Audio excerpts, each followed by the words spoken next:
Okay, I think we're We're live, live. and I think we have H. Get back Hello. 73. I think he might be there already. I see a comment from him. I'm also gonna connect on YouTube so that I can see when people, because there's always a little delay. Right. So, how are you, Heather? Good. I'm tired. I know you look like you just ran a race this morning. I So, did. and I And can't wait to hear all about it because I was oh, trying to, we were on Instagram texting each other, and you didn't give me a lot of information. So I was like, oh, I can't wait to talk to her. I actually just uploaded the video to my YouTube channel. So that'll be coming up Oh, Tuesday. very nice. So can you share, or do you want us to wait till Tuesday? I can share some of it. Yeah. Okay, It okay, it cool. wasn't a PB, so there is that, but it was close. I ended up running 28:14. That's a So really good time, though. yeah, and it was fun. It was for a really good cause, and there was I had about a mile to go. We started right at mile 3, and I caught up to this girl who had been in front of me for the entire race, and so I started pacing her. So we were running right next to each other, and we kept speeding up at the same time. And then she, with about half a mile to go, she dropped back, and I kept on going, and then saw the finish line. So I was like sprinting towards the finish line. I found her later, and I was like, "Thank you so much for keeping me going during that last mile." She goes, "No, you were keeping me going. You had a really good pace." It was So, it hilly or was it flat? it was pretty flat. I mean, there's it's never perfectly flat here. There's always like a little bit of incline, and but they purposely chose an area where there were not a whole lot of hills, so that helped. And it was in the downtown area, which is pretty flat. So Nice. And Ottawa Valley Runner. I don't know if he's a he or she, but they're saying, congratulations, Heather, very respectful time. thank you. I'm trying. So, I'm getting a little bit faster. did you feel like your training paid off? Did you feel like you felt stronger or anything different? I felt like I'm getting a better idea of how to pace everything. Um, and I still make the mistake of I come off the line too fast. And that happened today too. I came off the line too fast and then had to kind of pull it back a little bit. Otherwise, I was going to be dead by mile 3. So I think the first mile I came in at 9:07, Which is really and good. that's like really fast for me. And so once I had, you know, that was pretty quick because I was pretty fast for the first half of the mile and then pulled it back a little bit. So then I maintained that same pace for mile 2, and it was at I think 9:24, and I was like, okay, well this is still doable. But then when I got to mile 3 and I was trying to keep up with that girl and then trying to pull ahead of her, I think it was like 8:47 for that last mile, and then of course the 10th mile after that, I was running all out trying to get to the finish line. Yeah, to me 5Ks are hard because Mhm. there's really no time to pace yourself. It's Mhm. just like a situation in which you're just going as fast as you can and hope not to, burst the Yeah, engine. and And they it's hurt. They hurt a and it's lot. weird because it's like you have to figure it out really, really quickly how fast you're going to go, because at least with like a half marathon or sometimes even a 10K, you have a little bit of time to kind of figure out where your pace needs to be for those first couple of miles. But if you do that in a 5K in the first couple of miles, you're almost done with the race. So you have to like immediately figure out if you're going too fast, too slow. Right. It's So tough. next eight station is asking, what did I miss? Did Heather run a race? I did. This was my first live race in over a year. So, and Did, it was for a really good cause. In fact, it's one of the races that made me start running in the first place. Because I kept seeing signs for it around town, and it was something. It was for a cause that I really like, and so it was for the Elliott Foundation, and they do a lot of work in the area. educating people about depression and suicide, and they help survivors of suicide and stuff like that. So they do a lot of really good work here in the community and really across the state. And so it's one that I always saw them advertise, and I was like, man, I should learn how to run a 5K just so I could do that, because that's a really good cause. Right. So way back when, that was kind of one of the things that made me start running. Right. So we have another question. There's a lot of questions coming in. How long was your warm up before the 5K today? I did about 5 to 7 minutes of dynamic stretching, and then there was about a quarter-mile stretch in front of the park where we were all set up, and so I ran from one end to the other and then back again, and I was like, okay, I got this, I'm warmed up. So my legs were feeling loose. I'm like, I'm not going to waste any of my precious energy, because I was running on no food and I decided to run fasted because it was pretty early in the morning, and no coffee either. So I was, yeah. I could not do it without coffee. Food, okay, yeah. But coffee, I need my coffee. And they had coffee there, but I was like, as soon as I drink this, I'm going to have to pee like halfway through mile 1. So I'm like, I can't do the coffee right now. So. And we have more suggestions. Any strides in the warm-up? Yeah, at the end of the warm-up, I do a few sets of strides just to kind of get my knees up and make sure that everything's bending and moving the way it's supposed to go. And that did help, because when you do that kick at the end towards the finish line, then your legs know what to do at that point. Right. Right. So now that you ran this race, what are you going to be aiming for the time trial at the end of April? I'm still aiming for as close to 27 as I can get, because that's still shaving about 30 seconds off the first couple of miles. So that's still going to be a bit of a push. And shaving even half a minute from a 5K, it's a huge amount of time. I mean, percentage-wise, it's a lot, because you only have 3.1 miles, to it's shave such that a short amount of time that trying to whittle the time down, it's a real challenge. Yeah, to me, from all the races, even marathon, I think 5Ks are the hardest. Again, because I never know how to. I find it a challenge to, warm up, as Ottawa Valley Runner was saying. I just find it a challenge. Like, I don't know if I should warm up too much, if I should. I don't know. It's, to me, it's something I haven't figured out yet, the 5K. Because for a marathon, ideally, you don't want to warm up too much, because then you lose all you lose you lose all your steam.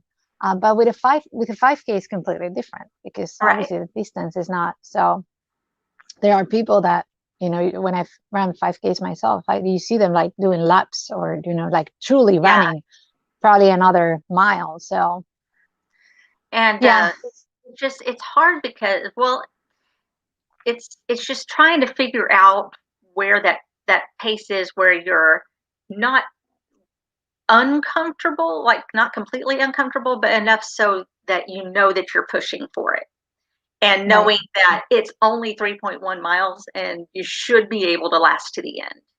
So I mean, there's always that hope of just a little bit farther and I'll be done.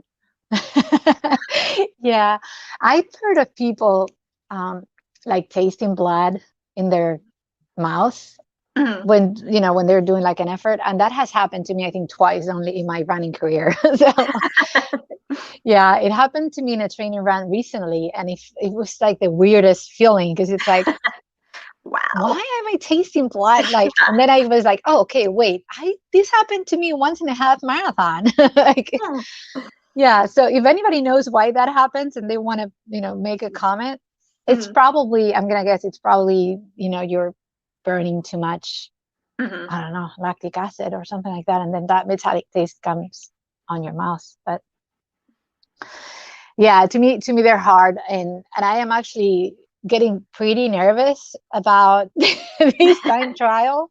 Mm-hmm. Because I don't know what pace I should aim for. Like I did Right. the training that I did this week, my 2 training runs. One of them was 3 minutes threshold pace, 2 minutes 10K pace, 1 minute 5K pace, like one after the other. So it's 6 Mhm. minutes that it's nonstop. I am awful when I have to change paces. Like Yeah. I only seem It's to have hard like, getting the feel for it. yeah. So that was, it's just like, okay, am I really doing threshold? And I try not to look too much at my watch. So in a general sense, I know my threshold pace is probably like 5. I'm gonna say it in kilometers, minute per kilometer. It's like 550, maybe 545, which I think it's 810, something like that. Mhm. So I think that's my threshold.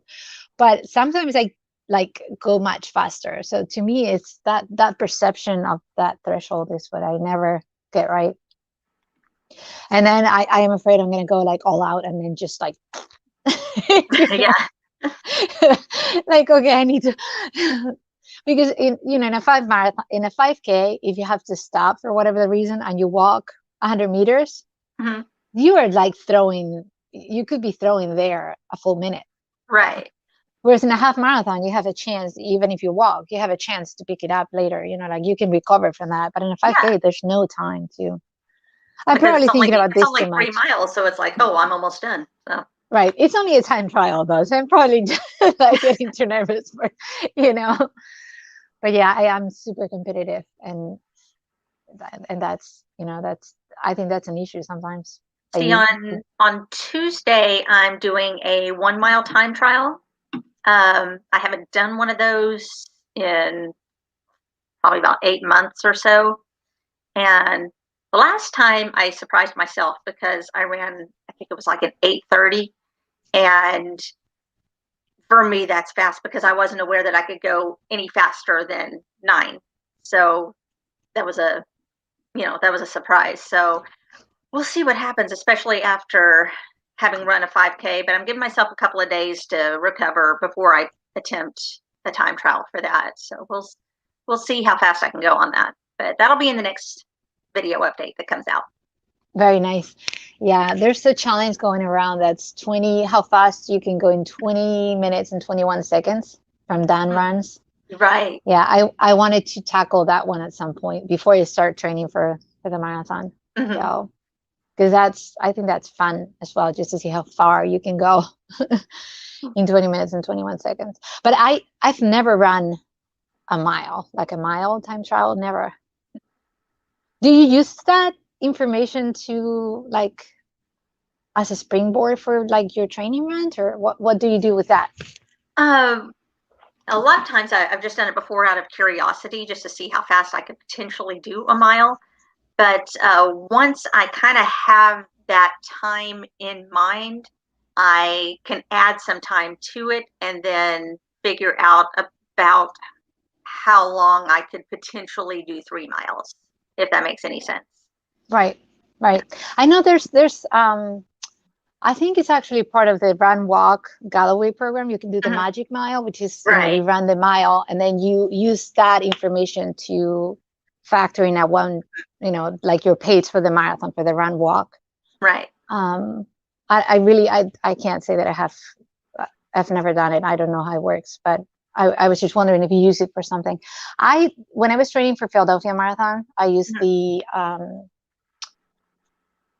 the Cooper test, which is Mhm. how far you can go in 12 minutes. I Right. did it 2 or 3 times during that training phase, and that's a hard test because, I mean, you warm up and then you run as fast as you can for 12 minutes. It's the same thing. It's like Mhm. you want to run as fast as you can, but you want to not stop because if you stop for like 30 seconds, you blow the test. That It's adds on like, to your time. yeah, Yeah. yeah. Then it's like, okay. Um, but yeah, those tests are, um, they give good information. Maybe I Mhm. should run them at some point. I've seen a Okay, few people so do the Cooper test before, so I've never yeah, yeah, attempted and that they though. they do it a lot. I heard in the military, like when Hmm. they're like training, yeah, like the army, the navy, they do it quite a bit. Okay, so next aid station. What pace are you aiming for in the 5K? So my personal best is 25 and 4, I think it is 25 minutes and change. So I want to do under 25. We'll see. Again, it's just like if I have a good day, I think it should be achievable. But I don't think I'm going to do it's not going to be by much. I don't think you're going to just do like a 22 or something like that. Oh, and that would surprise me. To kind of add to the craziness, on the day that I was planning on running my 5K time trial, I am also now scheduled to get my first vaccine that day. Oh. So I'm going to have to see if I can do that early in the day, or I may have to put it off for like a day or so just to let myself recover from that. So I had my first shot already. It's probably a better idea to do it before your shot, because 24 hours after my shot, I was like really run down. I had like my legs were hurting, sort of like a flu, like my legs were hurting. I was just tired. I had a headache. It went away, but I was for like 6 or 7 hours. I didn't run that day because I was like really, it was like someone beat me with a baseball bat. I mean, again, I still work. If I react the same way that my parents reacted to their vaccine, then they were zombies for about a day or so, and then they were okay. It just goes away. It's such a, I don't know. It's like it hits you and then it goes away. So are you getting Pfizer? Is that the one you're getting? I don't know which one I'm getting yet. I guess I'll find out when I get there. I got Pfizer because, I don't know if there's a difference in between. Yeah, I had one parent get the Pfizer and the other parent get the Moderna. So they both had the same reaction. Yeah, you would think that they're based on the same premise, I think, like the same sort of, RNA or whatever the technology is. Right. So, Mr. Mrjermson is saying, I have to ask a very important questions. What shoes did you wear? I wore the Asics Gel Nimbus Light 2s. They are the lightest shoes that I own and really good energy return on those. So I kind of save those for when I'm trying to pick up speed. Right. Was it all on asphalt? It was. Yeah. Okay. So that's good because asphalt, that's another thing that, it's much better if you run a 5K on trails or on something that's not asphalt. Again, you're adding time because it's not. Right. Yeah. And especially having to go up hills and dealing with terrain. So. Right. So I wanted to ask our, I see there's 5 people. Mr. Mrjermson saying nice. Are you gonna? I'm gonna ask you this. Are you gonna use the same ones for the time trial? Yes. The Nimbus. You are. Yeah, I've been training in just the regular Nimbus, which are just as comfortable. I mean, they wear about the same, but you can definitely feel that they're a little heavier. So maybe that'll make a difference when I switch over to the Nimbus Lights. Yeah, and I think it actually does. So when I was training for Philadelphia, I used to wear the Asics for my training runs, the Asics Cumulus. And those are not the lightest shoes. I mean, they're heavy. Yeah. Well, not super heavy, but they're in the heavier spectrum of shoes. And then for the marathon, I wore an Under Armour that were super, super light. And there's a difference. Yeah, there's a difference because you feel a lot, that heavy after 26.2 miles, they make a difference. Yeah. Right. I mean, even if you lose a pound or 2 pounds, I don't know about you, but if I lose 2 pounds, I feel a lot lighter when I'm running. Yeah. It's just like, yeah. Or if you're running with your Camelback full of water, it wears you down. That extra. So that, and then as it gets empty, it's like, oh, I'm faster. You feel lighter. I don't know if it translates exactly, but you feel lighter. Like it takes you less effort to move. There's people who run with the weighted vest. I don't know if there's any. I don't know how they but do I've seen people. Yeah. I remember in Florida one time seeing a woman running down the street with a rope around her waist, and tied to the rope was like a great big weight that she was just dragging down the street behind her. And I was like, good on you, because I can't do that. And a lot of people do that for the Spartan races Mhm. because they have to, I think there's like one of the things they have to do is push something or, like pull Right. something. So, so they, a lot of runners do it for that. But I heard Mrjermson, she's an Olympic athlete. Mhm. I think she's training now for the Olympic trials, or I haven't watched, she has a YouTube channel, but I watched a video in which she was pushing one of these big tires for, Right. like, and she was pushing it. And she said that it was like, it gave you that explosive strength from, Right. she made a whole video about that. Okay, James Steele, 2 questions. Where does your willpower come from to run so much? And another unrelated and funny question, what makes you laugh? And are you ticklish? Okay, you answer first, Heather. Where does my willpower come from? I'm just stubborn. I just, that's the one thing I got going for me, is more than anything else, is that I'm tenacious. I just kind of grab onto an idea and I go with it. So I don't like to give up on stuff. So I just go out there and do it. And it becomes, after a while, it just becomes routine. And so if I don't run, then it feels weird. Right. So then the other question is, what makes you laugh? And are you ticklish? A lot of stuff makes me laugh, but I tend to have a really weird sense of humor. I love nerdy humor, dark humor, just kind of off the wall, offbeat stuff. And yes, I am very ticklish. That's interesting. So my willpower, I think it comes from the same place you said, Heather. I think motivation is important, but Mhm. then when motivation wears out, you have to be disciplined. So there's Right. it's not so much that you're motivated to do something when you're like 2 months into marathon training, for Mhm. example. At that point, you're not motivated. You're just disciplined. You just got used to doing something, and you have a goal and you want to accomplish something. And it's not a question of being motivated. At the beginning, yes, you have to be Right. motivated, but then after a couple of weeks, it's just your discipline. It's like with anything else. Um, and what makes me laugh? I actually laugh about a lot of stuff. Um, I laugh so much that sometimes I am laughing around the house and my husband asks me, why are you laughing? I'm just thinking about something. I just crack myself up. So yeah. And I'm like, oh, I was just thinking about this. And he's surprised, like, that's making you laugh. So no, I laugh about a lot of stuff.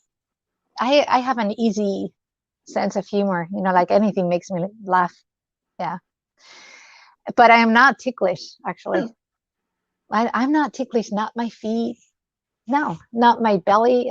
I haven't been ticklish in many, many, many years, probably since I was a teenager. So Mr. Mrjermson is saying maybe if you were the cat, but you don't get your feet.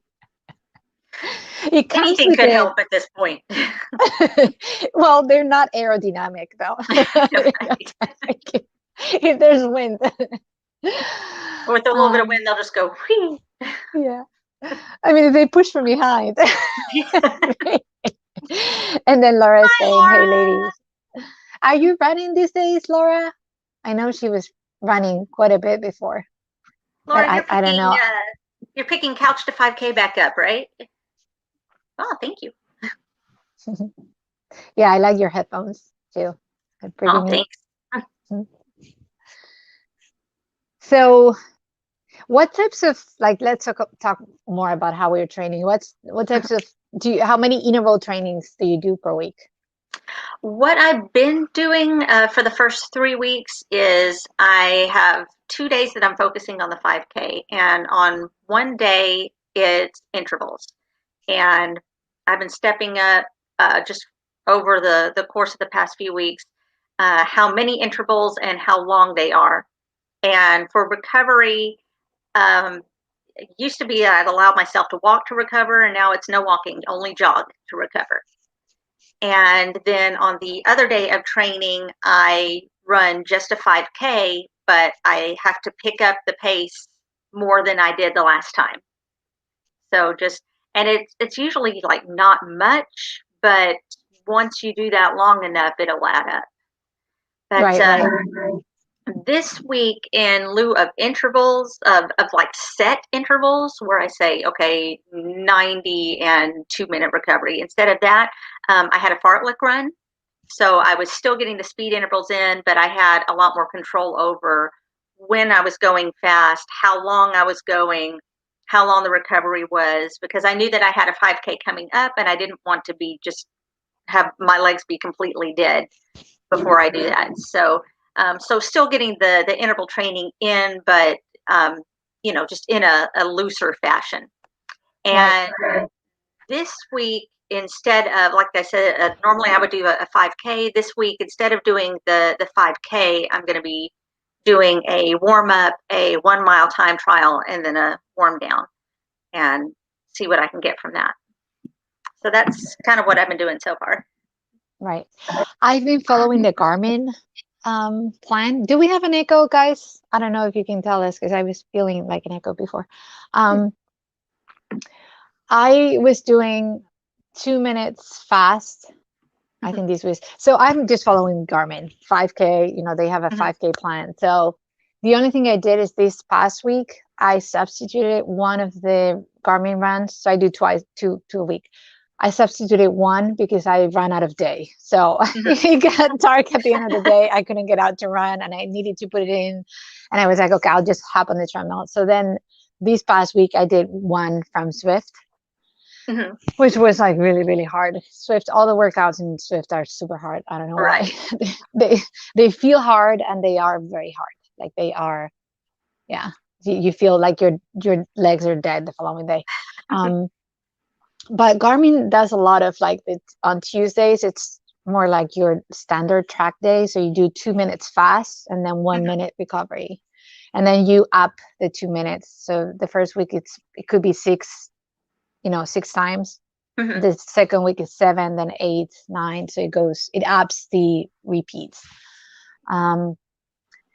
But the one I did on Zwift, it's like 1 minute super, super, super fast, and then 1 minute slow, 1 minute fast, 1 minute slow, and then it changes the interval. So then it does like 4 minutes fast, 1 minute slow, 4 minutes fast, 1 minute slow, and then it does like a 5 minute all out. It's just like it varies your speed. So they're really, really hard. They're much harder than Garmin. But I'm just curious to see how that, spices up the. I mean, anything you do, I think, to change gears with your legs, I think it's good because it increases your turnover. It works different muscles really. So I think any of that is good. Okay, so Laura's saying slowly building back up after a bit of a crap month. Yeah, we all have those. Oh yeah, and 2021 we had a lot of expectations. And none of them became true. At least not for me. We wanted races back. We thought life was going to be back, and it's just still we're like not really there. So, any weight training in your training rotation, ladies? Yes, 3 days. Heather does a lot. Yeah. So, do you do specific days or? Usually Monday, Wednesday, Friday is when I get those done. So. I am very inconsistent. Some weeks I do 4 days, other weeks I do 1 day, other weeks I don't do anything. So I'm like really, really inconsistent. What I try to do is I try to hit. So if I only do 1 day the week that I only do 1 day, I try to make it longer, maybe do 45 minutes, an hour, and then hit all the muscles. It helps a lot. I mean, strength training is something that makes you, like when I am consistent with it, like 2 or 3 weeks, I can tell I'm stronger. Like truly, I can feel like I can run faster. I get less tired. So it really makes a difference. It impacts your training. I never realized how much I use my core and like especially my upper arms and how much I use those when I run. I never really realized that until I started actually focusing on getting them a little bit stronger. And then I realized, oh, okay, this helps. Right. Yeah, and you're not, I mean, your core is so important to keep your posture, Mhm. especially in long runs. Because the first time I ran a marathon, my son videoed me with the phone crossing the finish line, and I was hunching, like literally, I could have been the hunchback on Notre Dame because I was hunching. Like, it's like, is that me? I knew it was me because of the clothing, like what you're wearing. He's like, oh yeah, that's me. Like, and it was like, yeah. And then I had like pain here in my neck, and it's because my core was not strong enough. So, and one thing I read that book, it's called The Art of Running. A lot of people actually, I should know this, recommend it on YouTube. It's The Art of Running. I think it might be The Art of Running. It's this guy who went and studied all these different communities of people who run without shoes. Like he went Right. to see the Tarahumara run, and he studied them and their posture. And his theory is that the same posture we maintain the whole day, that's how we run. So if you're like hunching because you have a desk job, then you're going to be hunching when you run. So you have to kind of counteract that. So, okay, Mrjermson, this is a great, everything ends in the butt. Sorry, but this is so true. Focus on glute medius. Yes. Yeah. It's true. I do at least one glute workout a week just to make sure, because I don't want to pull anything there, because the glutes are the elevator to the butt. So. That's right. Yeah. Well, and they help a lot in everything, really. I mean, it's one of the biggest, I think it's the biggest muscle in the body, actually, the glutes, because, like it's like they're all interconnected. So, Lori saying hi, ladies. You're all doing a great job with your training. Keep it up. What are you training for now, Lori? Lori just ran a 10K. Going on all the time. Yeah, Lori is, well, they run a lot. She runs with Lara and Susan. Yeah, they run a lot. But I don't know if you were training for anything specific, Lori. The key is 100. 100 kilometers or miles, or not even. I mean, 100 what, I guess. Keys 100 watts. I know, it's got to be the Keys 100. That's like a super, I think it's 100 miles. Wow. I can't even imagine. If I had to run, like, I know I want to do it at some point in my life, but if I had to run, I don't even know how you prepare for 100 miles. I would have to do a lot of research. It's a 100-mile point-to-point from Key Largo to Key West. When is that, Lori? Well, you have it there, Heather. Oh, so she's running, okay, it's 17 to 20 miles for 6 people, total 100 miles. It still is, I mean, 17, 20 miles is is a good amount. And that's coming up next month, isn't it? So that's soon. That's something else I want to do, like a relay race. That's going to be a lot of fun. Yeah. Doing a Ragnar is on my bucket list. I have friends who did it recently. Actually, it was, well, recently, not recently because of COVID, but like recently. Right before COVID, though, maybe like a year and a half ago. And one of them got injured, and she didn't know she was going to be able to do it. So my friend asked me, would you join us if she can't do it? And I said yes, because I'm crazy. But then she ended up being able to run it. So I didn't run it. I wasn't training for it or anything. It was like 3 weeks before the race. She asked me, hey, would you do it? Because she's like injured and we don't know if she's going to be able to make it. But my friend said it was the hardest thing she's done, because you run at night. Right. You run through roads, you can't see, you're tired, you can't sleep well. They slept in a van. It was, yeah. So yeah, you're going for like 2 days with no sleep, and you're running. So and you're running, yeah. There's and then when one you're not that running, you actually, you're in the van. So yeah, they rented a van, and they had like a mattress inside the van, and they would sleep in the mattress, like take turns to sleep, and someone would drive.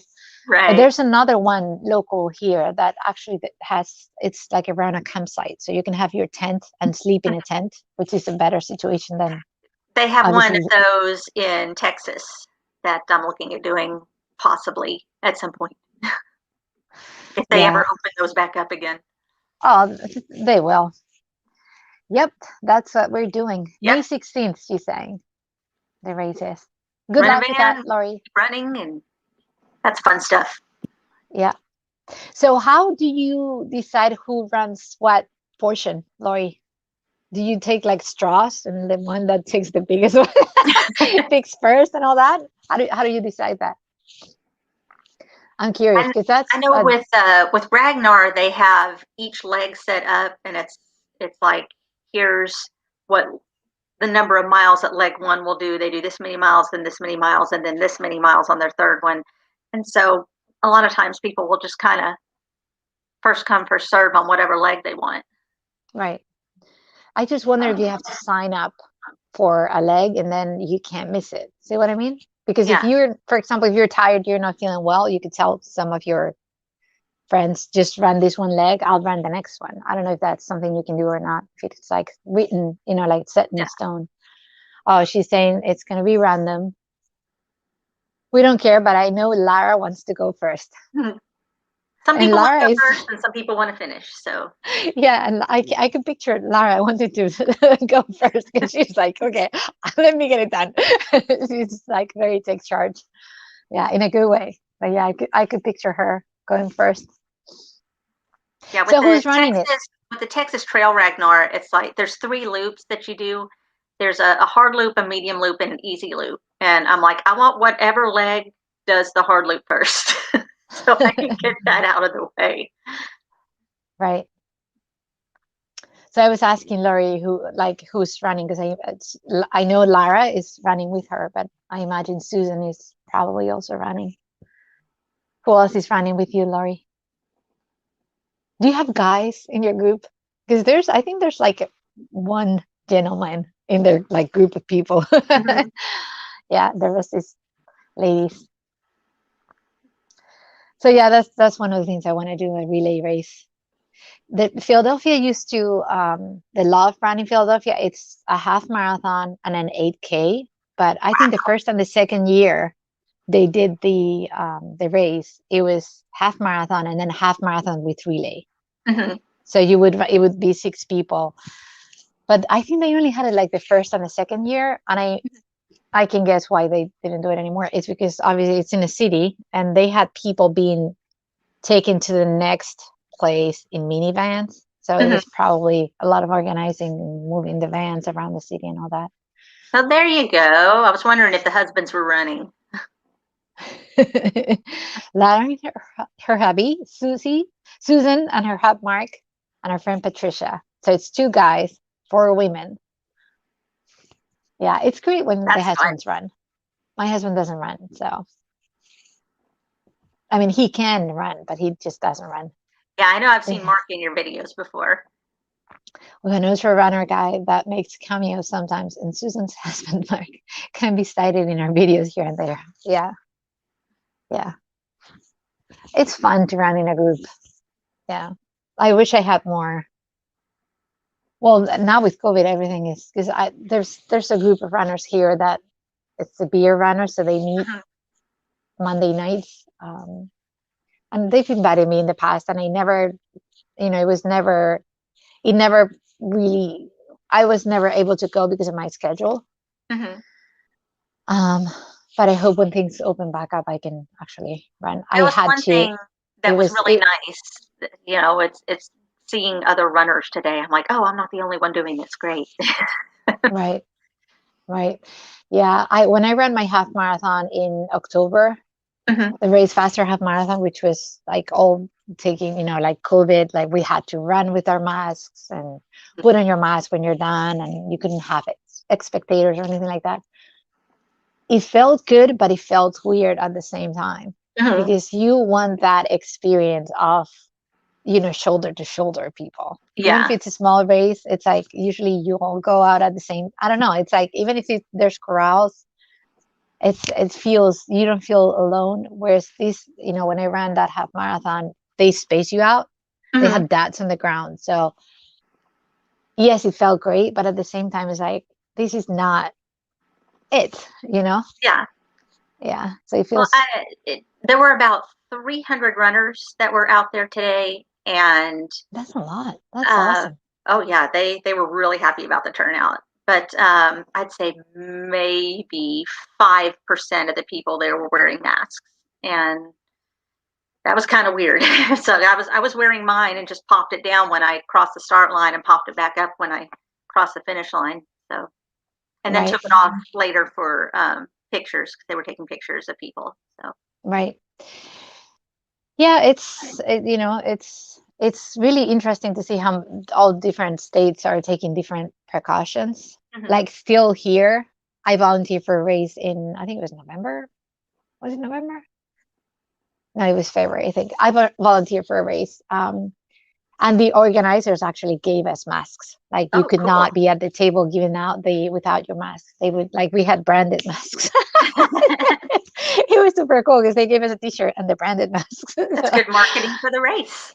Yeah, yeah. I still use a mask. It's like nice qualities. It was like, oh, cool. This is pretty nice. And people came to the table with their masks on. There was no one without a mask.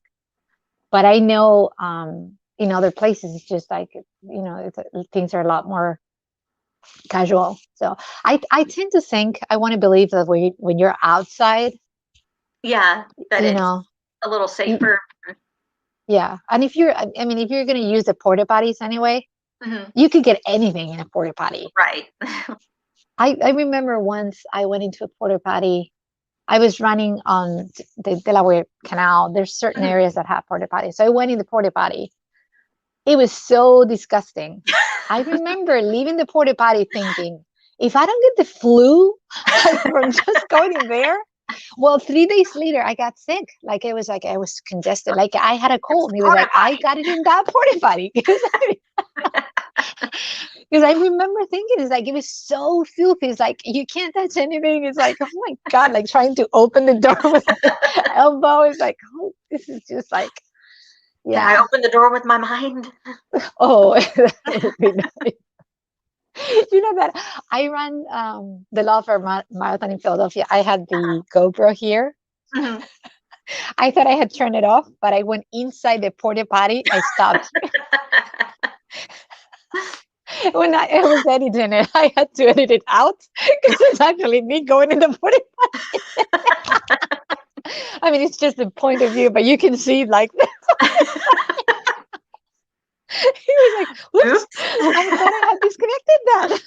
I was in a real, because when you're in a race, it's like you have Mhm. to stop. And I was not going by time or anything, but you have to stop when you see one and when you see Mhm. there's no line. So I was Right. like, okay, this is my opportunity to go. So then I went in, um, and I forgot to turn it off. So it was, yeah, I probably still have the footage somewhere.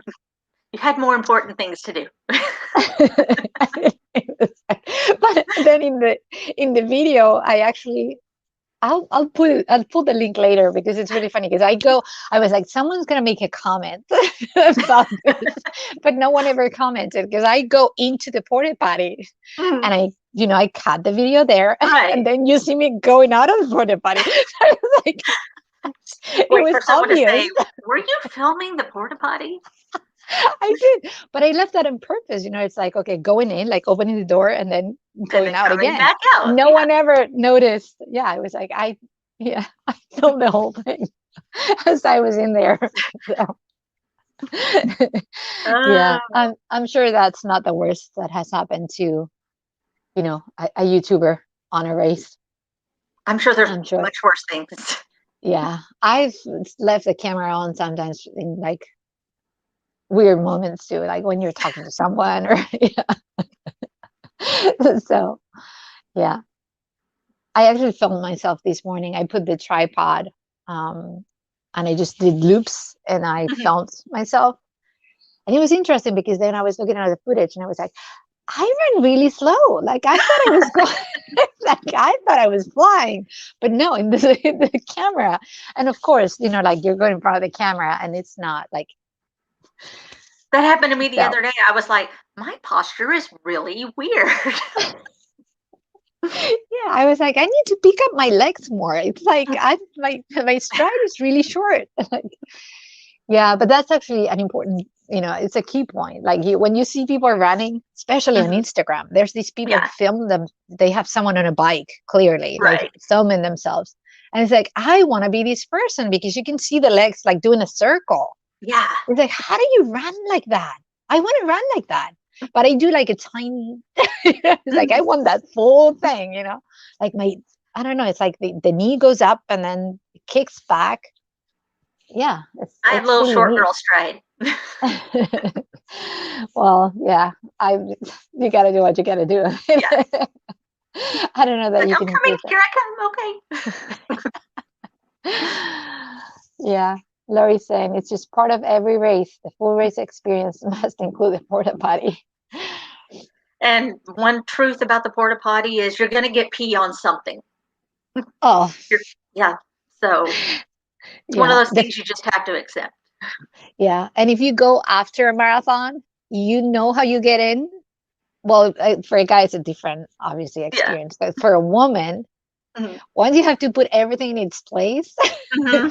it's like, I might need help. Like, it's like, And I especially might when need to you're all call sweaty and someone. everything. And I'm like, oh, everything's sticking. Yeah, but everything hurts. Like you put your pants down, it's like, oh Mhm. my God, I might need help. Like straighten myself up again. Yeah. Yeah. Roll everything back up because it's all sweaty and Oh yeah, it's sticky and you're uncomfortable and everything hurts. And yeah, yeah. It's the best feeling in the world. Like after a race.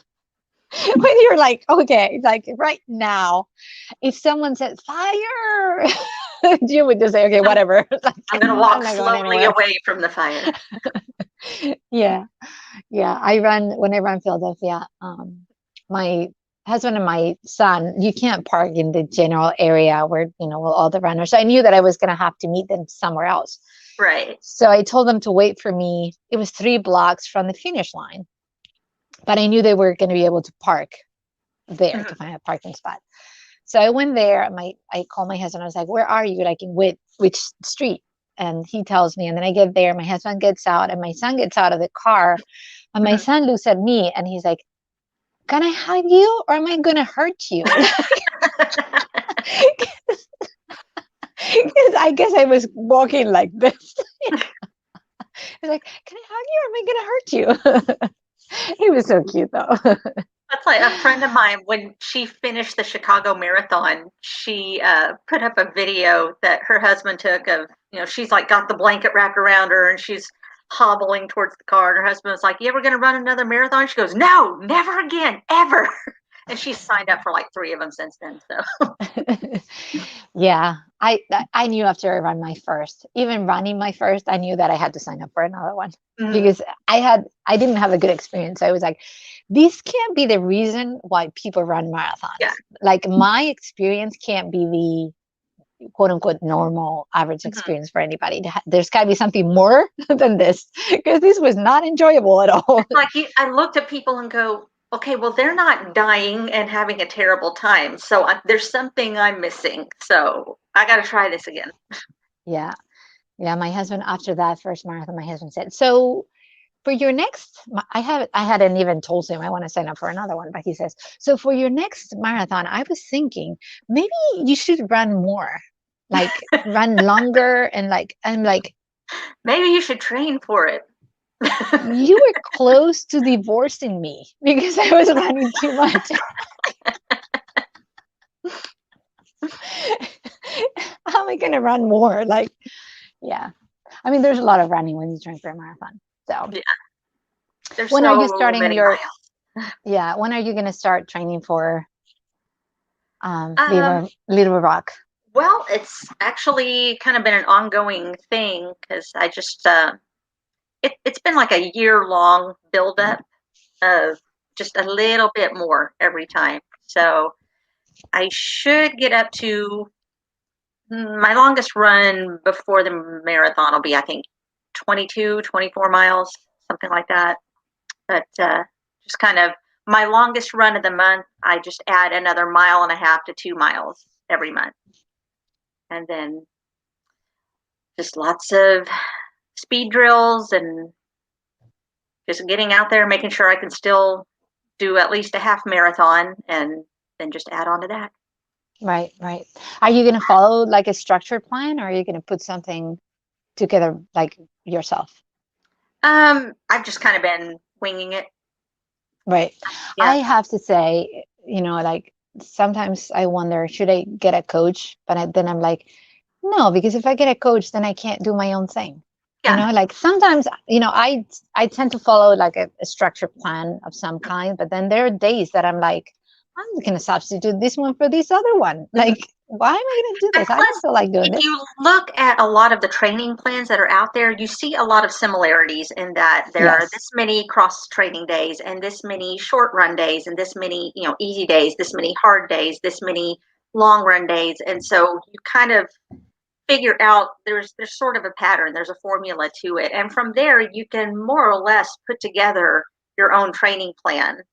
Right. Uh, Something that'll be obviously, if you have someone coaching you, that would be a little more effective. If you have one that was tailor made for you, of course that would probably be, a little more effective. But it's still a direction to go. And if you are not in a position, or if you just really don't want to go the coaching route, or having to pay for a specific plan, then it is, after you kind of study the plans, it is easy to put something together for yourself that's going to be just as serviceable. Right, right. Yeah, this time I'm gonna do Hanson's. I've never done it, but yeah. And Lori's asking, why train to 24? I figure if I can get to at least 22 to 24 miles, the last few miles of the race are just going to be more mental than anything else. If I can get to at least 22 miles, then my legs will make it the rest of the way. It's just my brain telling my legs to go the rest of the way. Yeah, I think there's value in running a long run of, that length of 24. When I trained for Marine Corps, which was my first one, my longest run was 20. Mm-hmm. When I ran Marine Corps, I hit the wall, but I didn't even know how it felt. Mm-hmm. So when I trained for Philadelphia, I followed a plan from Endomondo from the app, but I did more miles on my long run than the plan called for. And the one reason was that I wanted to know that I could go over that, Mm-hmm. 20 miles without hitting the wall. So I did 20, 22, and 24.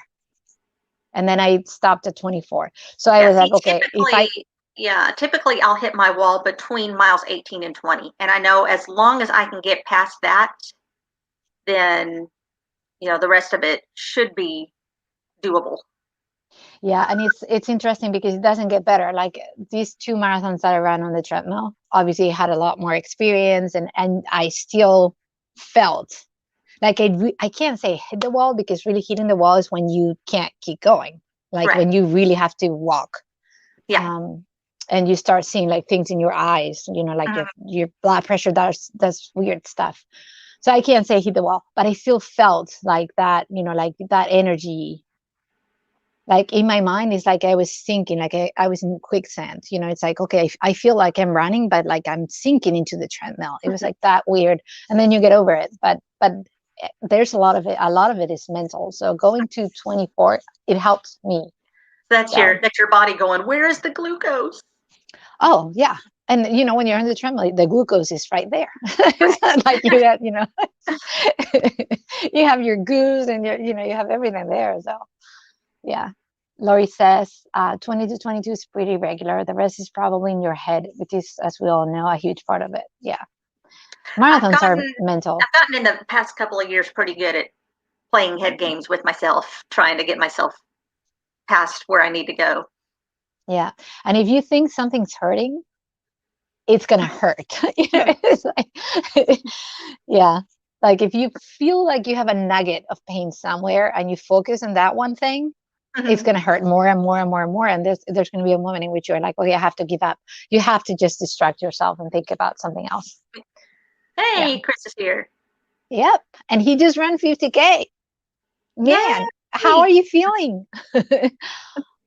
It's got to be like, what time is it there? Oh, it's okay. It's like 9:57, I guess. No, Yeah. 8:57. Yeah. Yeah, 8:57. Because they changed in Europe. They changed. They go behind us, changing the time. Right. Yeah. But how are you feeling, Chris? So confusing. How are your legs? Yeah. Oh, and Thank you speaking for. of marathons, Little Rock Marathon did their medal reveal this week. So that's available on YouTube. I think if you just look up Little Rock Marathon medal reveal. What That's does it look like? What is it like? they have the combo medal, and that's if you run the marathon and the 5K, or the half marathon and the 10K.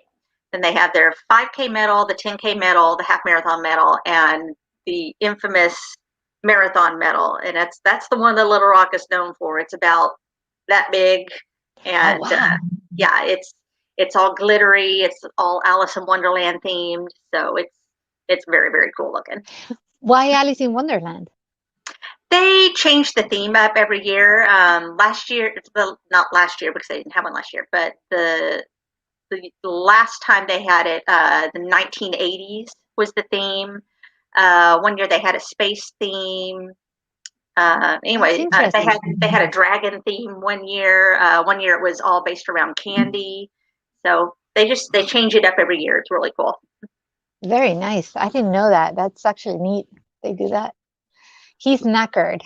5K is a 90% aerobic event, so loads of training in your aerobic zone. We're on it, Chris. And Heather ran a 5K race this morning. So. Yeah. 80s theme, great idea.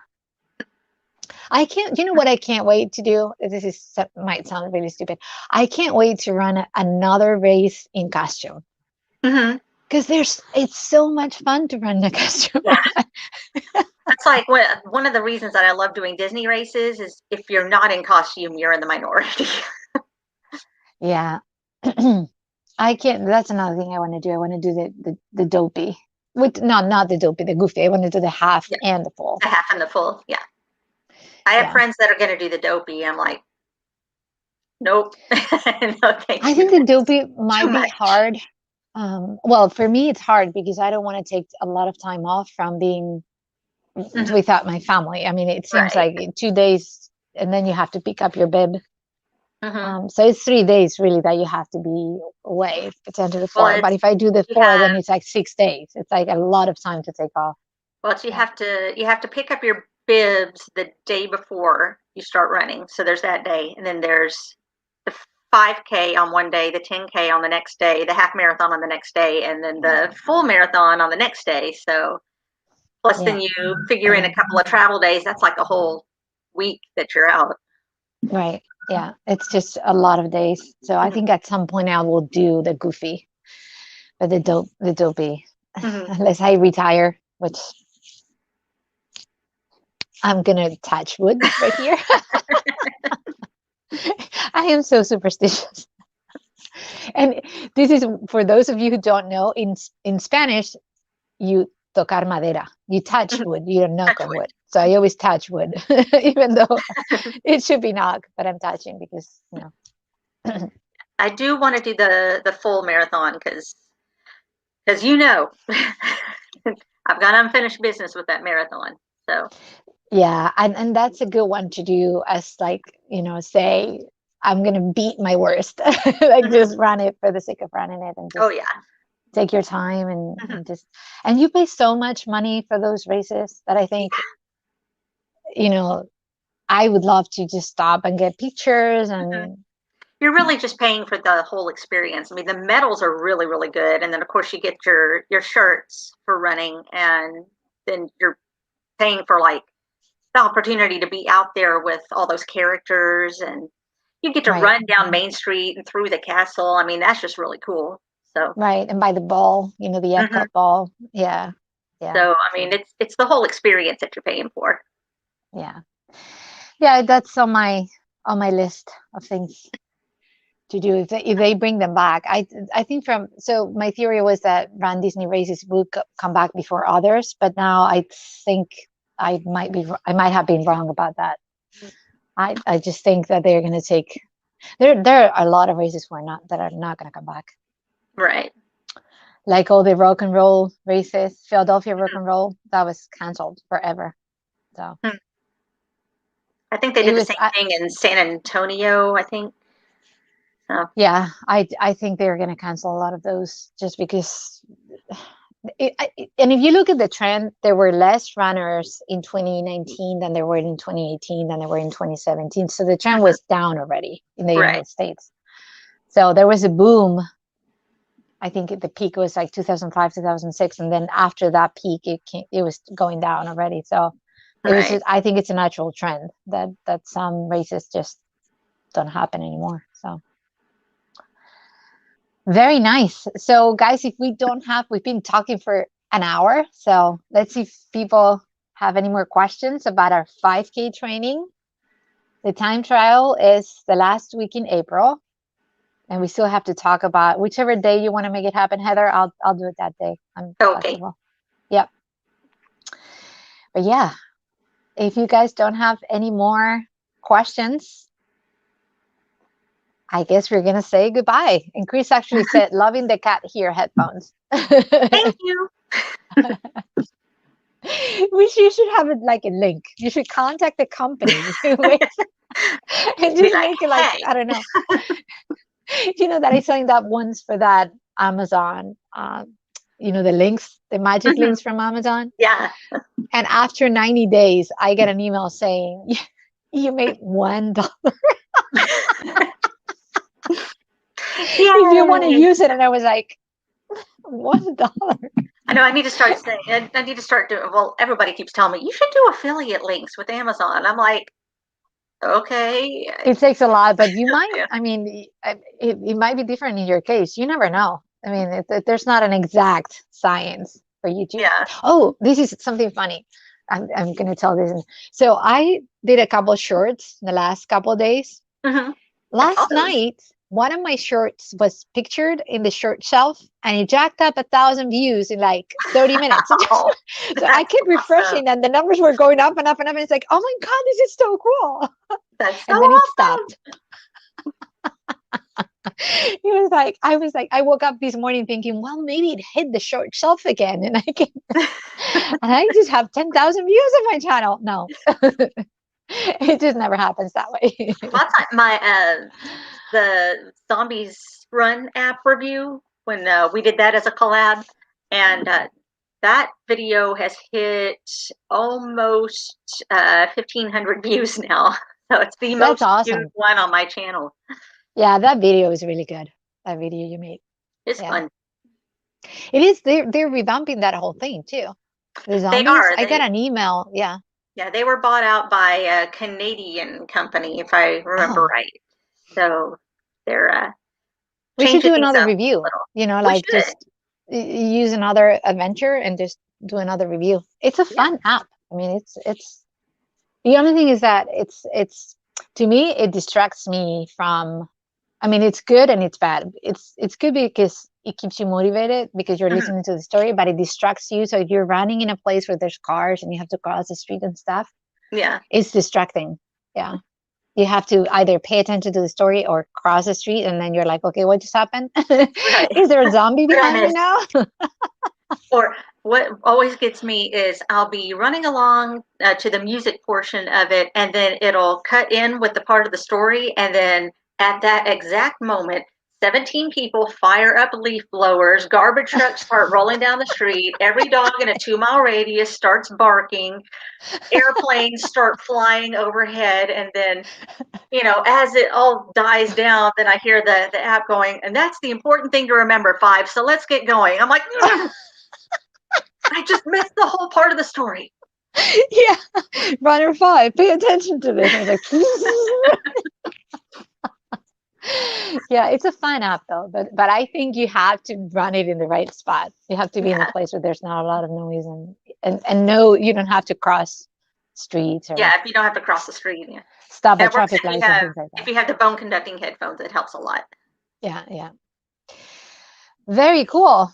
Okay, guys, we're just gonna say goodbye. Subscribe to Heather's channel this way. subscribe Yeah, to Heather's I'm over channel. here. The link will be below, but yeah, go to her channel, unsubscribe. And thank you so much for joining us. Thanks, Stay guys. tuned to our time trial at the end of April and keep watching our recaps of our weeks as we go along. On Tuesday, it's going to be the recap of the race that I ran today, and on Thursday is 5K training recap. So my recap that should have been up on Thursday is going to go up on Monday. I'm delayed, and then the next one is going to go up on Thursday. So this coming week, you're going to have two from me: one on Monday and one on Thursday. Yay! Very nice. Okay, guys. Thanks, Heather. Thank you, Thank you so Suzie. much. Now go rest. Okay. I'm Bye bye. probably gonna go take a walk. So. Oh, really? Okay. Yeah. Bye bye. Have a Bye, good guys. Saturday. Bye bye.